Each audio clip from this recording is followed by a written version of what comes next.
El hombre desde sus orígenes siempre ha intentado suplir sus necesidades en todos los ámbitos de su existencia. Por ello, en esta oportunidad nos referimos a un aspecto que cambió la vida del hombre, la luz eléctrica, partiendo que el generador eléctrico fue inventado por Michael Faraday en 1831.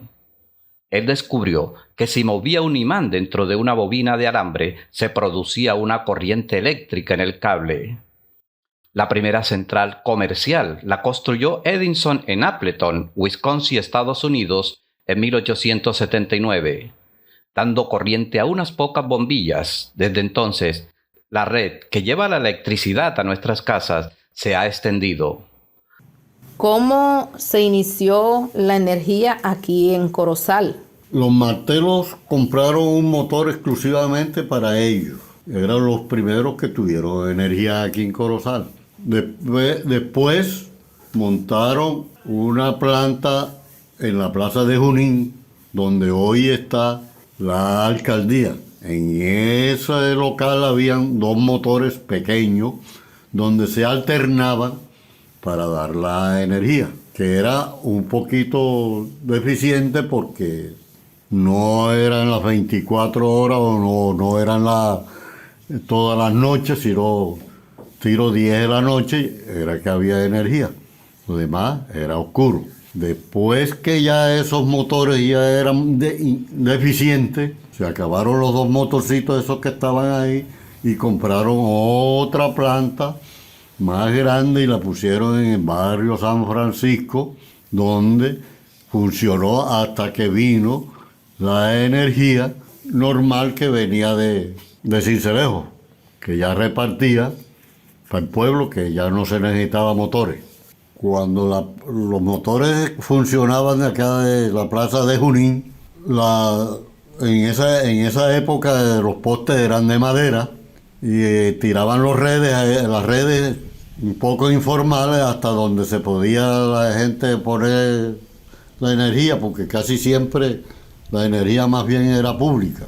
Los estudiantes en esa época tenían que estudiar era de día o irse para donde había un poquito de luz para poder estudiar en la noche, porque de día era que ellos podían hacer todo, de noche era muy difícil estudiar de noche, sobre todo cuando era exámenes, era que se veía que los estudiantes iban donde veían energía para, por lo menos en el cementerio y en la iglesia que había energía, se veían los pelados en el atrio y en las luces que pusieron en el cementerio, porque eran las que más duraban la energía. A Colombia, en 1890 llega la luz eléctrica.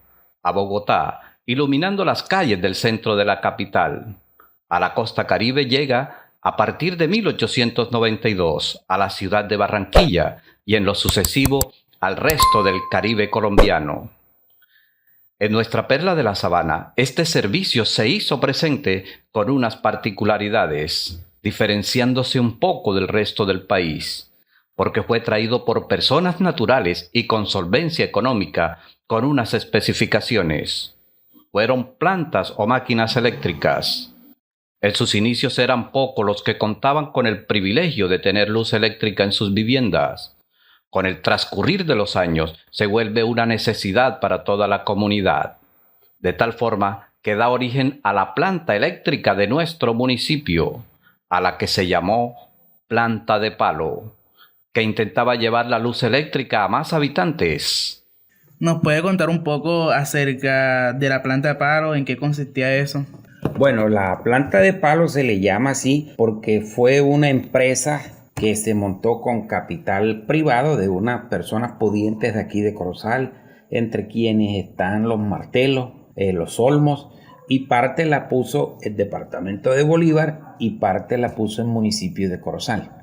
Esa planta funcionó allá en el barrio San Francisco y se le llamó planta de palo porque toda la postería que utilizaban era de madera, era de pino, y esa madera era traída directamente de Estados Unidos o de Canadá. La primera planta eléctrica que hubo aquí en Corozal fue una planta de baja potencia, era un motor pequeño y lo trajo un señor de apellido Corena, por allá por los años 10, de la década de los 10, de los 20, porque él tenía un cine y con eso generaba la energía para poder ver su cine. Pero después un grupo de personas acá en Corozal, entre quienes están Nelson Martelo y Samuel Martelo, Urbano Olmos, ya ellos compraron un motor de más potencia, de 10 kilovatios, el cual ellos lo instalaron allá en el barrio San José, en lo que hoy es la casa taller del señor Alfonso Tres Palacios. ¿Por qué instalaron el motor allá?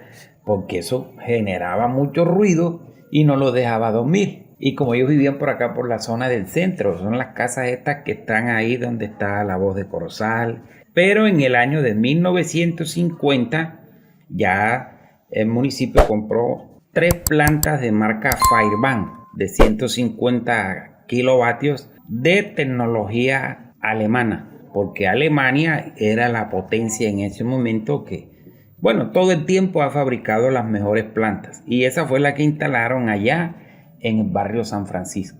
Esas plantas suministraban energía para el Corozal de la época, que sería ubicándonos de la carretera troncal hacia acá, del arroyo de Betulia hacia el centro, del camino del ganado, todavía no existía en la Josefina, y del cementerio para acá.